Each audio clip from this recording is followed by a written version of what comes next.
recorded a surplus of $545.5 million US, that is 1.1% of GDP in February, which represents an 18% increase over the same period in 2017, mainly on the account of higher export receipts from crude oil.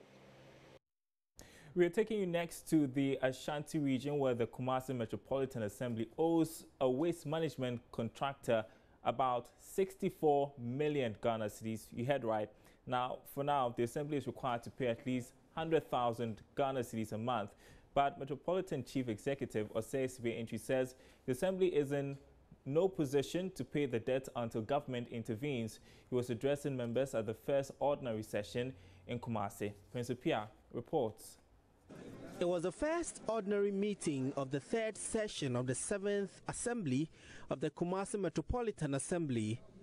Business began with the election of a presiding member, which saw incumbent Abraham Bwedi as sole candidate retained.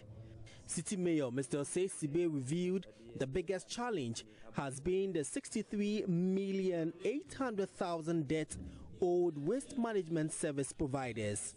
He says the Assembly is in no position to pay the debt until central government intervenes. Our major challenge now has to do with the service providers, our indebtedness to the sanitation service providers.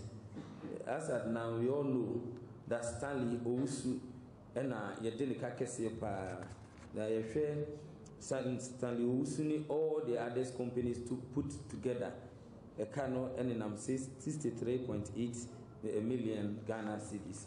Now we enyeka ayenne edahoda da ina eba betoi. So at my first sessional address, I mentioned it to you. But on your behalf, we've sent a letter to the Minister of Finance through the Minister of Local Government for a bailout. And it was the central government that was paying until during the election time. That the Ministry of Finance at that time, or the Minister of Finance at that time, wrote to KMA, said they have a major problem with the budget. That is, the letter was so small. But see, we are challenged.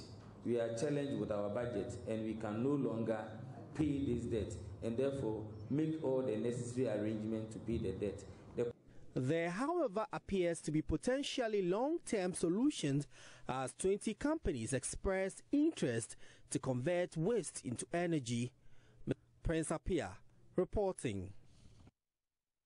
In other news tonight, Unilever Ghana is teaming up with the Ministry of Food and Agriculture to commence activities in agro-processing. Speaking at a meeting between the consumer giant and the Agric Minister, the global CEO of Unilever, Paul Pullman, explained the collaboration will go a long way to contribute to economic growth. The partnership will see both Unilever and the Agric Ministry collaborate in developing products using a range of food produce from farmers in the country. The global CEO of Unilever, Paul Pullman, explains the collaboration will contribute to economic development. And it is a pleasure to be able to discuss with the Minister the possibilities that we have to extend our presence, extend our footprint, tie it in with our products, get increasingly more added value products into Ghana, increasingly as well, hopefully exporting some of these products, and be a major part, continue to be a major part of helping grow this economy. The move is expected to enhance livelihoods of farmers and individuals along the value chain. Dr. Owusu Efriye Akoto is the Minister for Food and Agriculture. They are coming with new ideas as to a whole range of activities stretching from the northern part of Ghana through the forest regions to the southern savannas of this country in terms of products that we can produce, including shea nut and, of course, oil palm, which is a very central part of agriculture in this country. And not only the agricultural side of it, but also how it impacts on their manufacturing base. Sheila Tamaklos report for Joy Business. Telecoms giant MTN is moving to ensure that individuals and companies maximize their internet service usage to make more gains. Now, senior specialist for consumer segments, Maxwell Arthur, says he believes entrepreneurs and corporate bodies can make more profit with the optimum use of the internet. He was speaking to Joy Business on the sidelines of the MTN Taking Over Award ceremony. Bismarck Awusa has more. And taking over award ceremony saw some awardees drive home brand new Hyundai Salon cars. Speaking to Joy Business on the sidelines of the award ceremony, senior specialist for consumer segment Maxwell Arthur urged Ghanaians to invest more in the use of the internet. Yes, many people are using more data than they used to. It's true, there's improvement, yes. Especially with the introduction of 4G network, there is a whole lot of improvements. Since 2015, when we deemed it necessary that in view of the growing technological world, we wanted our customers to be in tune with what everybody is enjoying somewhere. We indeed invested a lot, thousands and millions of dollars to ensure that we have 4G network for our customers. Some award winners expressed their joy. Their feeling is really nice. Happy that I'm able to win this car and I'll be able to use it. So do you think it is genuine? Yeah, it's really genuine. Yeah. So what are you going to do with the car? I'm going to use it. Yeah, I can use it in school. Going for lectures and other stuff. I'm extremely happy, and of course there is no one who would be happy if he or she does not pass an examination. If you work hard and you succeed, you return home with joy. So I'm extremely happy that today I'm about to drive this brand new car home to support the family. If you really want to succeed in life, you need determination and hard work. If you don't have faith, you won't get any good thing in life. The 5-month promotion, which started in January 2018, is expected to end in May. Bismarck Awusa's report for Joy Business.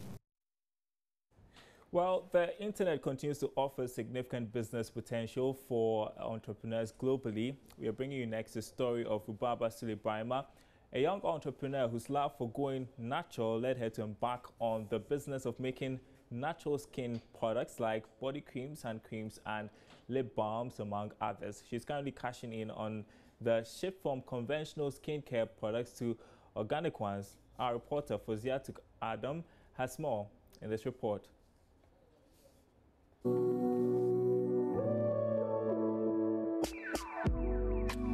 Right here in the porch of this house, a young lady is building an empire of natural skin care products as an evolving business. Rubaba Sulebrahima, who was recently laid off at her workplace, decided to use the skills she learned on the internet about natural products to change the cosmetic industry. It was my curiosity that first led me into this.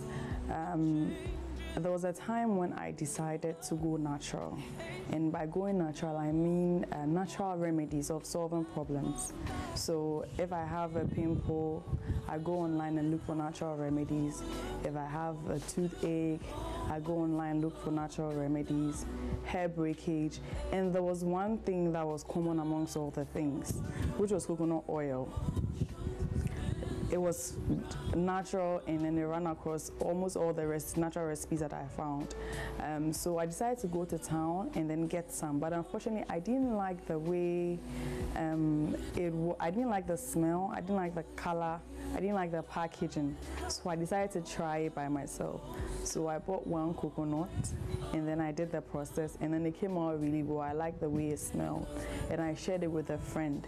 So then we thought, I mean, if we don't like what's on the market, then why don't I just do this one and then use? So that's where it all started from. I've been giving you so much attitude, yeah. I guess I really should check myself. According to Labour Force survey report, more than 1.2 million persons from 15 years and older are estimated to be unemployed, with females representing 57.2% of the figure. But Rubaba chooses to defy that unemployment rate to make something meaningful and sustainable with her life. It hasn't been easy, but well, gradually we have been able to do something. The funding was by myself. I funded everything from the start with my savings from when I was working. So I've been able to make enough to be able to sustain myself these months that I haven't been working. So that's about 3 months now. Rubaba has learned the hard lesson of delivering items to clients on time. There was one incident. I use emulsifiers, okay, for the hand moisturizer. Water and oil do not mix. So you need to use an emulsifier to mix the water and oils. So I have an emulsifier. I tried about 3 times, it didn't work. And I actually bought 2 brands from the person, it didn't work. And so when the client called me, I had to explain, but you know, she wouldn't understand what goes into it. All she knows is you didn't meet her deadline. So for me, it was a loss, and I also didn't deliver on time. So that really affected me. Curiosity killed the cat. But for Rubaba, a curiosity led her to a new path. For Joy Business, Fauzia to Adam.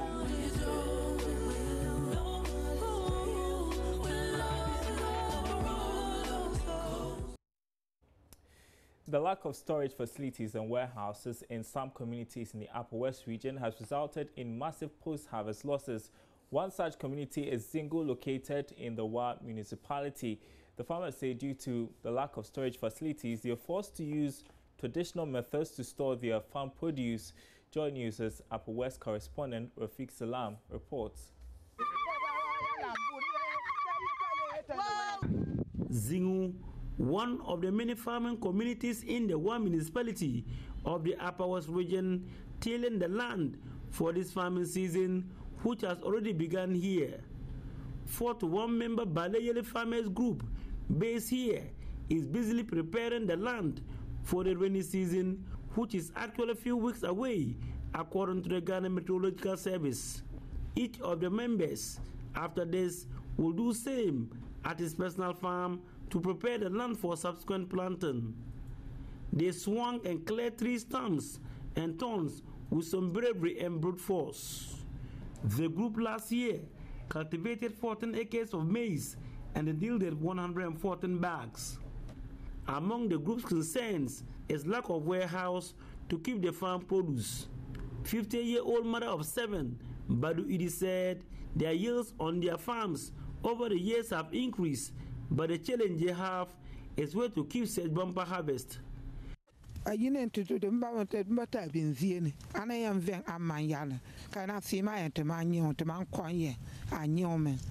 We always have food in abundance, but where to keep them is our major challenge. Our houses are not in the best of shape, but we have to keep them here. We cannot leave our houses and take them to another person's house. Even some of them serve as beds for our children because we have little space in our rooms.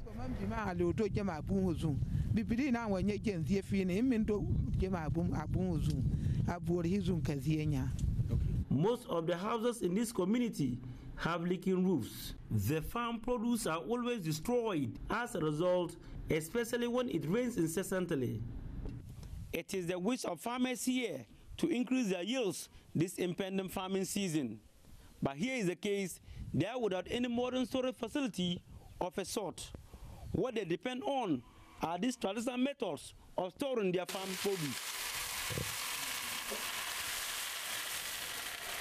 Another way that they store this farm produce is also through hanging them on the walls like this. Only 2 members of the group can claim to be luckier, as they have receptacles in their homes to store their farm produce.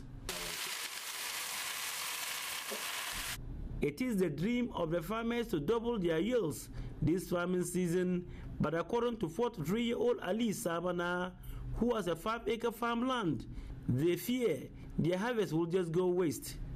We are well prepared to increase our yield, and we know that God will be on our side. But our challenge is the place to keep them. Our food always go waste because of weevils and other animals that has been eating them at home. We always toil to get the food, but lose them to weevils and animals. They are looking forward to one district, one warehouse to solve their challenges. Secretary of the group, Leticia Salier, however, will wish that one should be constructed in the community. If we proceed to farm a large farm, if we get the seeds, we don't get a place to keep them. So we fear to plow our acres to be multiplied. We don't have any place to keep them. We don't have a warehouse. That's why we don't farm plenty, and we farm into our limit time. But if they only can help us to get a good place for us to keep them nicely, we also like it in that way. Reporting for JoyNews, Rafik Salam, Zingu.